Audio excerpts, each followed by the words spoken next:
a session where we're talking about how to bring Pardot capabilities into Salesforce Flow. And just some housekeeping things. If you have any Q&A, please post them in the Q&A tab above the chat. And then if you're wanting to change sessions, you can do that below as well. I'm going to introduce you to three great guys, Mike, Adam, and Jacob, and they're going to take over from here. So yeah, jump in and ask any questions you have along the way.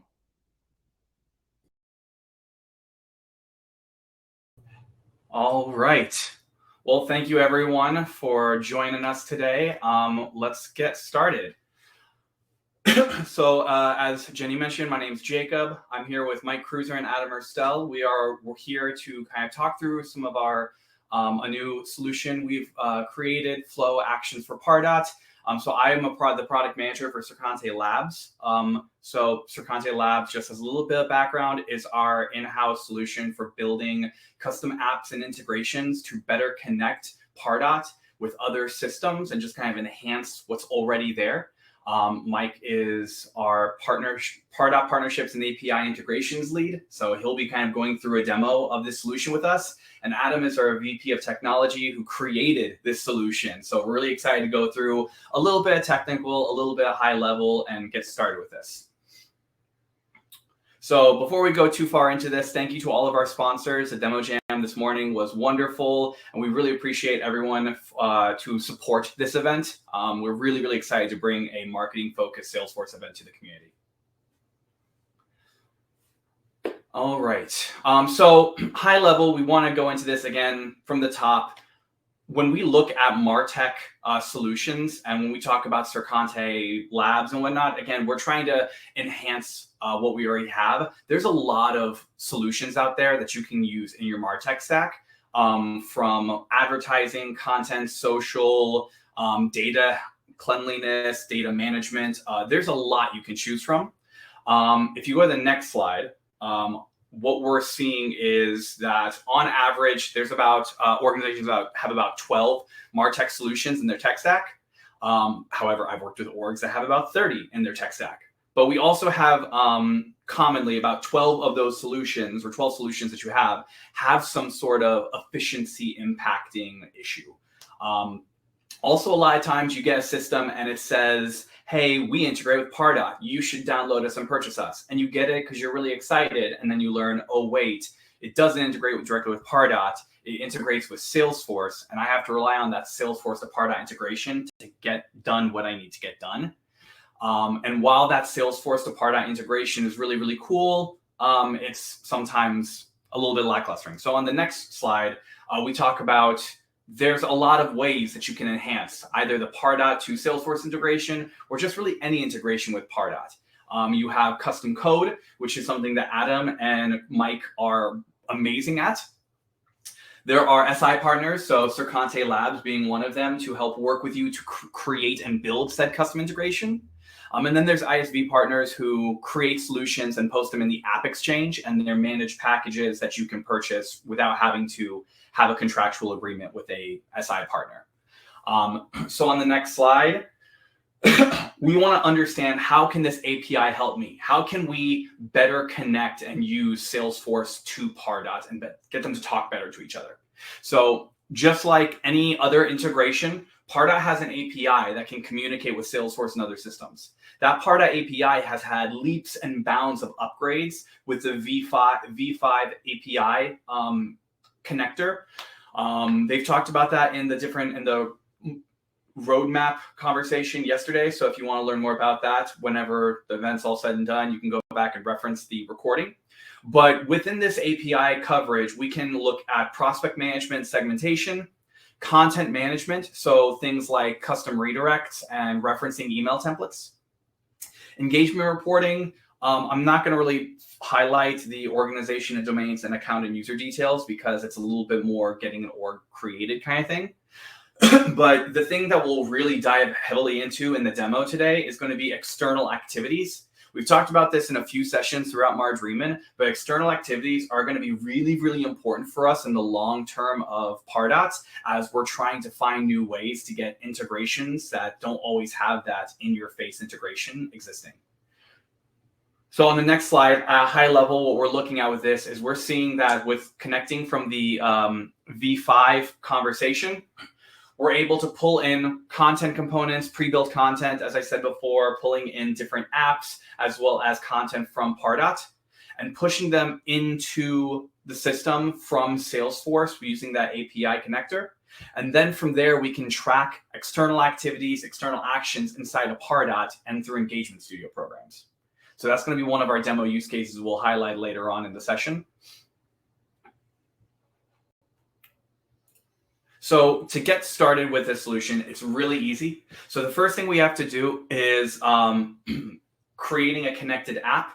So the reason we do this is because it's best practice and our recommendation that whenever you're going to have some sort of API integration between the system, you have a connected app and a unique user for that integration. You could theoretically use one user and one app to do a lot of the things. It's just not recommended because it could cause a lot of issues when you have overlapping systems talking from different platforms. So we create that connected app and make sure you have the ability to log in with the API through that connected app. We're going to talk through where to find some of the API documentation and how you can use Postman to understand how the API pulls data from the systems and how it's populated. And then finally, the thing that you're here for again, the click not code solution, how to use flow actions for Pardot and build a flow using this solution. So it's demo time. So we're going to go first and talk through browsing the API docs. We're going to talk through getting started a little bit with Postman, and then we're actually going to dive into a few use cases with flow actions for Pardot. So without further ado, I'm going to turn it over to Mike Creuzer and Adam Erstelle. Thanks, Jacob. So like Jacob said, documentation's a good place to start. The documentation for the Pardot API is at developer.salesforce.com, and we look for Pardot and get started, and we can see that there's a lot going on this left column with all kinds of options. Version 3, version 4, we're not concerned about that anymore. We're going to focus on version 5, and we can see scrolling through this, we have a lot of options. Basically everything that exists in Pardot, or nearly everything that exists in Pardot, we have available here in the API. And we can see in this right side contents kind of the different subcategories of classes of what's available within that object. So picking something easy, custom redirects, right? I can see custom redirects. I can create custom redirects, update them, delete them, and query, search for them.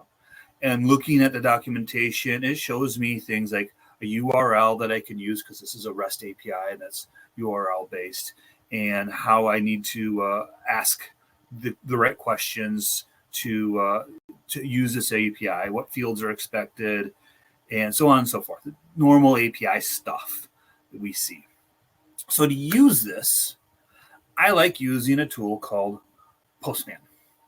Postman is like a web browser, but for APIs. It's a code tool. It's a geek tool. It's a good place to start. And you can see I've got a bunch of different APIs that I work with. This Pardot API, this is a collection. It's a group of API connections that Sercante has actually put together. It's available at Sercante Labs. And you can see that this is structured very similar to how the documentation is laid out, because I use this for a learning tool and I kind of want to be able to jump between the documentation and testing, trying things pretty easy.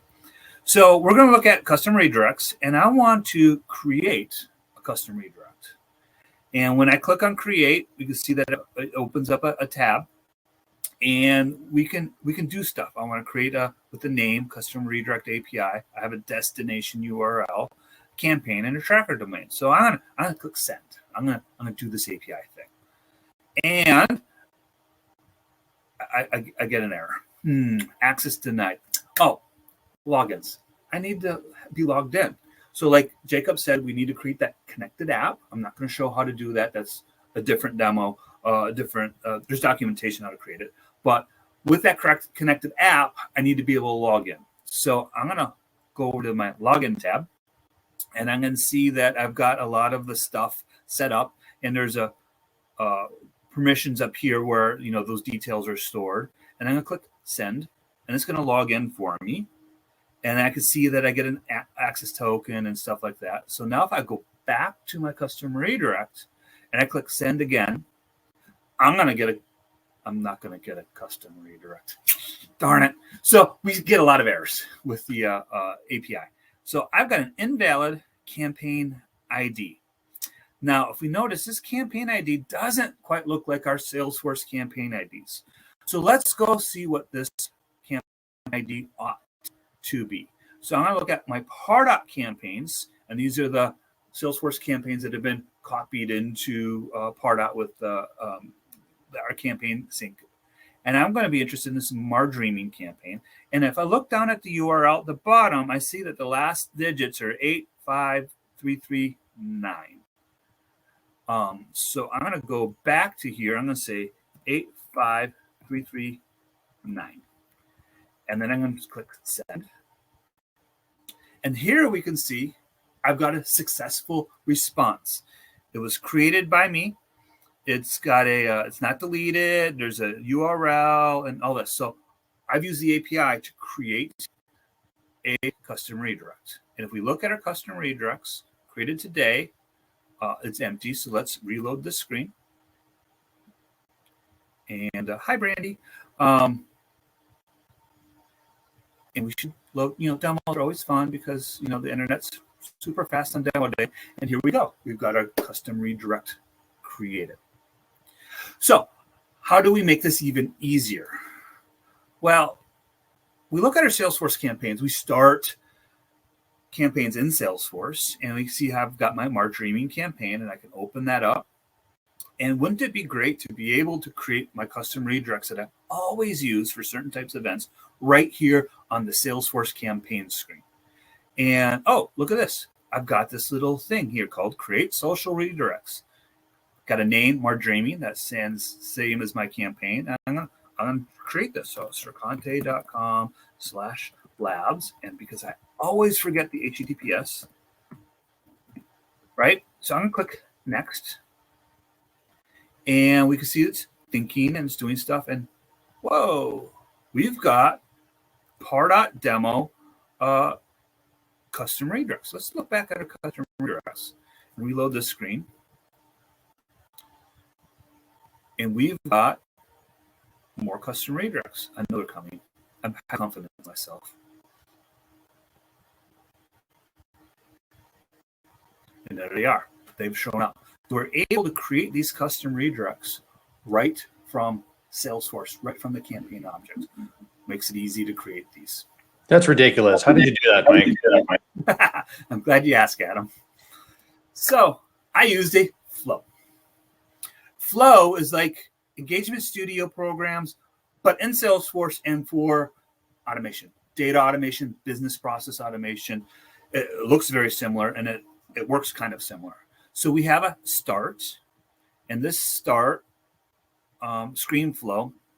This is a screen flow style flow. So there's a couple different flows. This is a screen style flow. And first thing I'm going to do is get that Salesforce record. And what getting this record ID does is it allows me, when I create the screen, so I click edit element, I can get that name right from the screen. So if we remember how the Margreaming auto-populated here in the name, that's how we made this happen. And then I was able to type in my target URL. So this ScreenFlow screen allowed me to create that user interface that we embedded right on the campaign object. Then remember when I did the Postman, I had to grab that Pardot ID instead of the Salesforce ID. Yeah, we got to do that same thing. So we have a flow action here that allows us to get the campaign Pardot ID based on the name, the Salesforce name of the record. So we grab that value as well. So we do the lookup into the Pardot data. And then we're going to create a Twitter redirect. So we look at what's going on here. We've got that redirect name. We've got our Salesforce or our Pardot campaign ID. So we're going to create it to Pardot because Pardot wants that Pardot campaign ID rather than the Salesforce campaign ID. And that target URL I've typed in. And then there's a bunch of other things going on here. Here's our Salesforce campaign. Oh, it's automatically created our UTM parameters. Now, you skipped over a couple of potentially important options there. So business unit ID and there's another one, named credential. When you're setting up this solution, you can specify some default values. So great if you have an org, which is a single business unit. But if you have multiple business units, those options are where you can say, hey, for this flow action or this particular customer redirect, I want to make it in a particular business unit.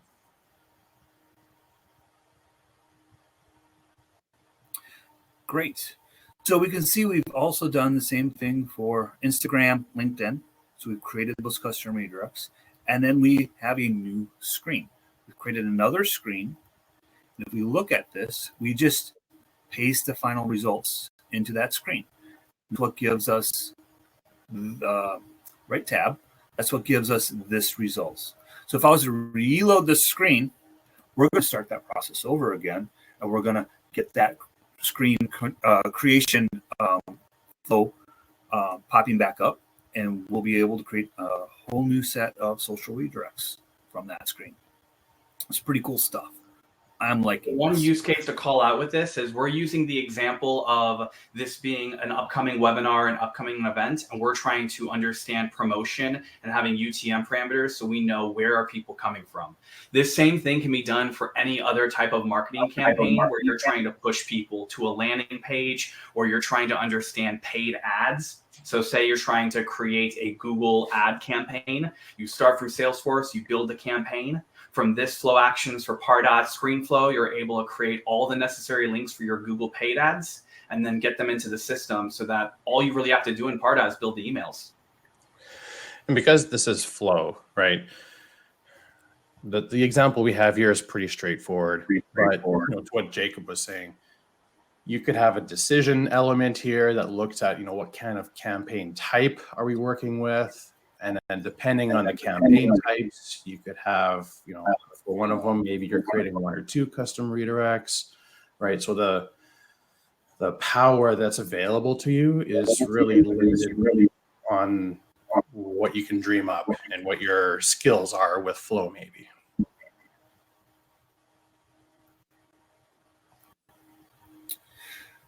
The tool we use to create this, it's called Flow Actions for Pardot. It's in the App Exchange. And it's an App Exchange package. We grab that tool, and it's got a lot of options available, more than what we just shown. Speaking of App Exchange, a lot of our integrations are App Exchange packages. They integrate with Salesforce and not Pardot.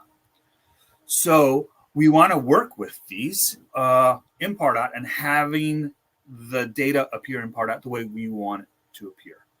And one of the ways we can do this is external activities. External activities is a way that we can put our own activities right on that prospect activity screen. So we can see here, I've got it in a tech events, and I've registered for connections, and I've registered for margaining. And we were able to place that on the Pardot prospect record. And we can use these activities just like we can any other type of activity in our Engagement Studio programs, whether it's, email opens, form fills. It all behaves the same inside Engagement Studio. So it's a really powerful way to get our almost integrations to work really well and effectively natively inside of Pardot. What this looks like is going back to the documentation. I'm a developer. Love my documentation. Reading it, not writing it. And you can see I've got external activities. I can create, read, and read my external activities. And it's the same thing where we got, the URLs that we can work with. And I'm not going to bore you with the Postman because we don't need to worry about that. We have flow actions for Pardot now.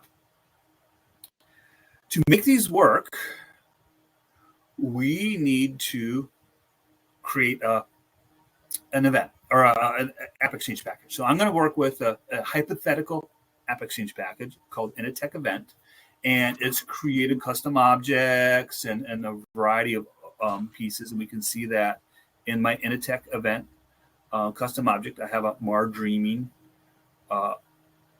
event. And if I wanted to create a new event registration, so I can click New, and we can see that for Mar Dreaming email address, I forget which email address I was using. I'm going to use this email address. I'm going to use that email address. So this doesn't even need to be a Salesforce object, contact or lead object. This can actually talk to arbitrary things. This Initech event can work with registrations that aren't records in Salesforce, which is why we can't use our normal Pardot connect to custom object capability. Registration date, nothing like the last minute. But, I've attended today. So I'm going to click Save. And this is fired off an event. If we go back and look at my record,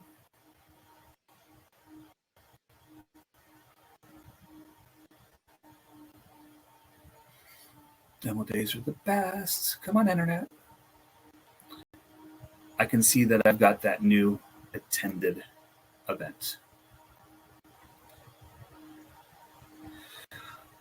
Setting this up. We want to set this up in Marketing Setup. And this is Marketing App Extensions. We can see I've got the Initech event. And if I go into that Initech event, I can see where we've had to manually create this. So any App Exchange package we want to work with this way, we have to create these marketing app extensions. And then we can also create activity types. So my registered and attended values showed up here. If I wanted to create a new value that was like a no-show or something like that, we're able to do that in here. We can make it active and that type of stuff. We can assign these to individual business units. So maybe one business unit gets one type of event, different business unit gets another. And the reason that we're going through this is, some of the integrations that are out there might not have been enhanced to take advantage of external activities, right? So what we're able to do is use, our flow actions for Pardot, manually build this marketing app extension, and we're basically gluing it together on behalf of that integration. Or if there is an integration that has some of these and we want more, or we want something that's more specific to our business, we can go in, we can make those adjustments and make this tool even more effective for us. So we've seen that we've created these events, and how do we make this work in Flow? It's really easy. So we look, this is a record triggered flow. So this record trigger flow, instead of a screen flow that we saw earlier, which puts widgets on screens, this one just looks at data changes on the record. So this one, we're looking to see if a record is created. So this Initech event, a new registration is a new record. So every time a new record is created, we're going to do a send external activity flow action. Pretty simple to set up. And then we'll see that we've got that activity type value that we set, and our extension name. This is Initech events. We have other options if we have more than one event we're connecting to. That prospect email address. So remember, I had to type in just my email address. We can show it up in this case. If the record that we're working with has more properly connected to contacts and object or lead objects, we can actually pull in a lead object or the email address off that object and stuff like that. And then the event name that we've connected to. So this is the margarine event. Again, we can send it to specific business units and stuff like that. Now, knowing what I happen to know about external activities, I know that you can only send an external activity to Pardot if the prospect already exists.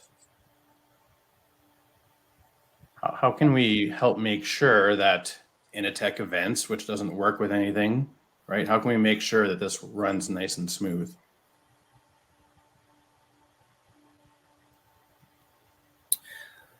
So what we can do is we can create, or we can try to create that record in Pardot if it doesn't already exist. And so we've got two sections of actions. We got Pardot data, Pardot admin, and we can see that we've got a lot of options within these. Create custom redirects, queries, campaigns, static list create.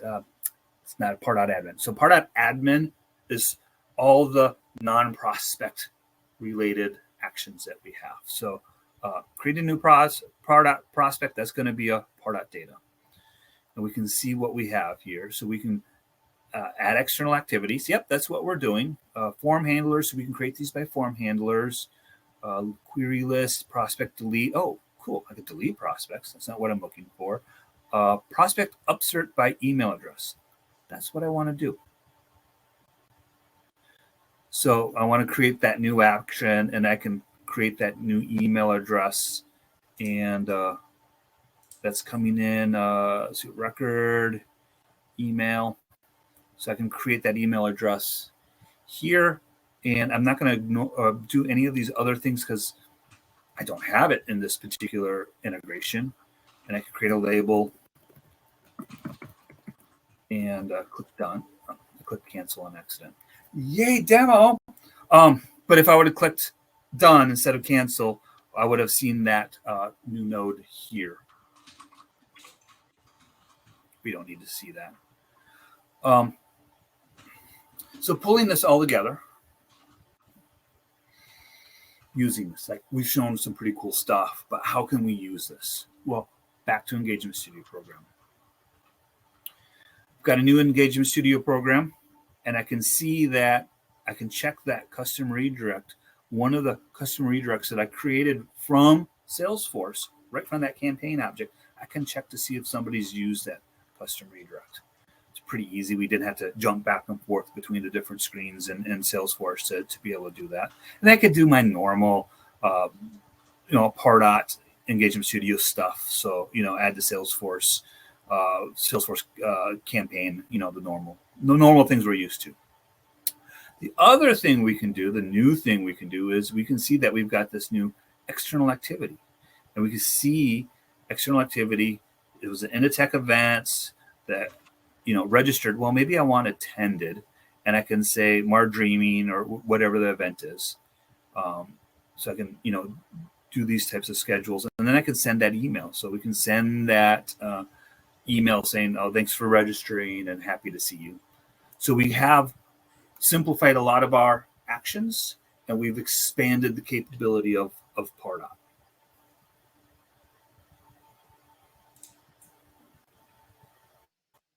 So the one thing I want to call out really with that benefit of, and you can go to the next slide, Mike. When we're looking at this, Adam mentioned earlier some of the what we can see in the App Exchange and what we can get access to from connecting those apps. One of the things that I've experienced, I've kind of struggled with in the past, is whenever we are getting these apps out of the box, when we're looking at some of this stuff, we want to potentially use the custom objects functionality inside of Pardot to be able to pull in this App Exchange information. What we are not always getting when we're doing this is not all apps are having that connection of contact object to the custom object you need. for information of those custom objects, just native, which is a native feature to pull over, is from, sorry, I realize there's a little bit of an audio issue. I'm trying to fix that. What we're seeing with those issues is that those actions that you're trying to trigger in the Engagement Studio program won't pull into Pardot if there's not a connection between said custom object and the contact object or the lead object. A lot of times you're going to have this app coming through from the App Exchange, and it's just going to pull in email address or first name, but it's not relating back to the records you need for Pardot to sync information over. What we're doing is bypassing that. So you're capturing all the necessary information, regardless of whatever object relationships may or may not, likely may not exist, and being able to bulkify Engagement Studio programs with these kind of integrations that exist. So with that being said, we have a lot of resources. We've talked about a lot of stuff. So here we have links to the documentation to understand how the API is organized, link to the Postman collection that we've created for the Flow Actions for Pardot tool. We've also provided a link here. We will provide a link in chat as well to the Flow Actions for Pardot App Exchange package. If you want to go to it now, you can just go to the App Exchange and search Flow Actions for Pardot. And then lastly, if you're interested, we have a few other account engagement apps on the App Exchange as well, if you're interested in learning more. So with that being said, we have a few questions and we have a little bit of time. We have about 10 minutes left in the session. So I will have us go through some of those questions right now. So the first question, and Jenny, if you're able to, I don't have the access to throw the questions up on screen. If we could throw some of them up there. I think you'll need to stop sharing your screen so that we can, there we go. Yes. So in the Q&A, we had, what exactly does the Flow app include? That was a question that came in on the Q&A channel.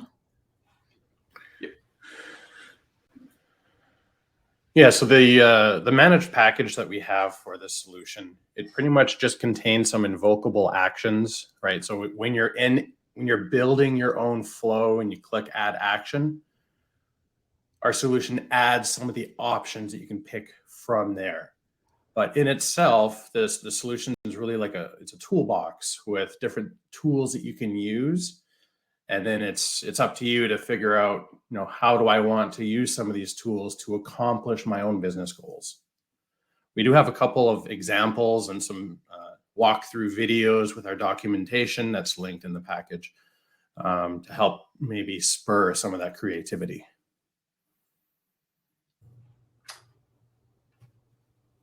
Yeah, we'll be working over the next month or two to start having more specific use cases available to everyone. We recognize that there's a lot of creativity that can be done, but we all need to make sure that everyone can follow along. So next question. What is the difference between Flow Actions for Pardot versus the Flow automation in Salesforce in terms of functionality? So this is actually a really good question, as Flow Actions for Pardot is adding to the Flow automation that's available to you in Salesforce, right? The Flow automation that's available to you in Salesforce really is relying on working with Salesforce objects, right? So if you want to use out of the box Flow functionality, you're really relying on those objects being connected to your contact or lead so that data gets pushed into Pardot. Whereas with Flow Actions for Pardot and the extra things that we're adding, you don't necessarily need that particular data link in order for things to work, right? So some of the examples that we've seen in the past is, I have a set of leads that aren't synced to Pardot, and I want to have complex business logic to determine when that should happen. The Flow Actions for Pardot solution will let you build a flow that has the logic, and then at a certain period of time, will actually send the record to Pardot to cause the sync to happen. There's a bunch of other examples, but I hope that answered the question. I love using analogies. So I think of flow automation. That's a auto garage, right? You could do so much with Flow. You could fix all these business processes. You could fix your cars, right? And Flow Actions for Pardot is just a box of new tools that allows you to do even more. So cars, it's those metric socket sets that allow you to work on the foreign cars rather than the American cars. So that's one of the ways I like thinking about it.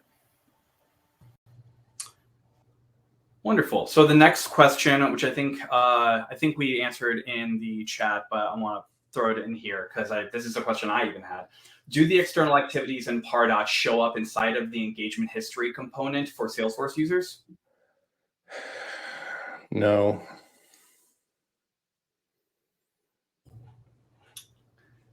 But with that being said, that data is already in Salesforce. So it's not in the engagement history for Salesforce users, but it's already in the existing App Exchange provided screens, reports, and stuff like that you'll get. So it's not in that one spot, but we still have access to that data in Salesforce. And there's other creative ways that you could look at putting a solution together, right? So let's say the thing you're trying to push or put into Pardot is the fact that someone registered for a webinar, right? If you really want that particular event to show up in engagement history, you might want to consider using a form handler to capture that information so that when Flow Actions calls the form handler, right, the form handler does show up in engagement history on the prospect record, which becomes visible to the sales user, right? But you really want to think about, when's the right time to do that. I wouldn't take advantage of that pattern for like, oh, they attended, they didn't show up, right? Because it's less activity. So there's a comment or question behind the scenes. So someone was asking, can it appear under just traditional Salesforce activities? And realistically speaking, it just depends on how the app is connected to the Salesforce system. So to Creuzer's and Adam's point, it's just very dependent on the app that you're using. And it depends. There's a lot of ways you can also get the information without having to rely heavily on that engagement-free Lightning component that's around just how it's connected, whether it be to campaigns. So this actually kind of goes into the next question that we have. We use Cvent exclusively. Anyone using external actions or external activities with Cvent registrations? So I personally have used Cvent many a time in the past to connect data from Cvent to Salesforce, and then having to rely on that integration to push into Pardot. So out of the box, that integration is basically just updating the campaign object inside of Salesforce. There are APIs and other ways you can connect the data in as its own custom object or as its own record so that you can use external activities for this. Or you could use Flow to look at campaign member information to populate external activities. So there's a few examples that can be done when it comes to Cvent. And again, it ultimately comes back to, since this is Flow's the kind of brainchild of this, and we are just adding capabilities onto Flow to bulkify with Pardot capabilities, it really is dependent on how that integration with Salesforce is set up. Adam, do you have any more color to that? Nah, it pretty much nails it. I think to directly answer this, I haven't seen anyone tie Cvent with external actions or activities, but this would be a really, really good use case for doing that. So we see in the chat, Marcos, it's a good point. If it's already in the campaign object, we can use a dynamic list in Engagement Studio program. There are, that is absolutely a perfectly good use case. If depends on what your need is. There's a lot of folks out there who are really loving external activities, and they want to see that information in the external activities at the bare minimum level of just having that visualization. There's a few things you can do to be able to have the engagement history component on your Salesforce lead or contact record, and then you have that campaign history bucket. Some marketers are only living inside of Pardot, And so without having to go into the list tab and then see all of the dynamic lists that you're associated to, it's a convenience to be able to see, cool, here's all the forms, landing pages, and web pages I've engaged with. And then below that, here's all of the other campaigns or activities I've engaged with. And it also allows you to just have some of those capabilities within the Engagement Studio program. Again, you can accomplish it in the ESP with a dynamic list and campaign member. It's just a nice extra feature if you're trying to reduce the number of dynamic lists you have in your org. Yeah, and unless you have some really mad campaign or list naming skills, it's going to be tough to see when certain things happened, and maybe more importantly, like what has happened most recently. So the external activities panel that was on the side, if you remember in the demo, right? It had, not only that Mike attended the Marjorie event, but it also gives you a date and time stamp of when that happened. And that panel sorted based on recency.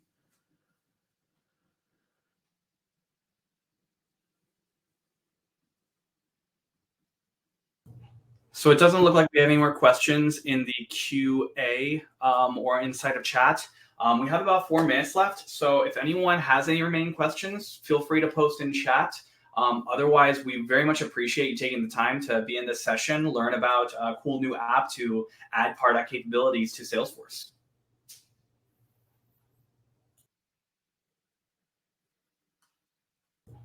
And if there are no questions, we'll get a few minutes of your day back and head to the next session. But thank you all so very much. Thanks, everyone.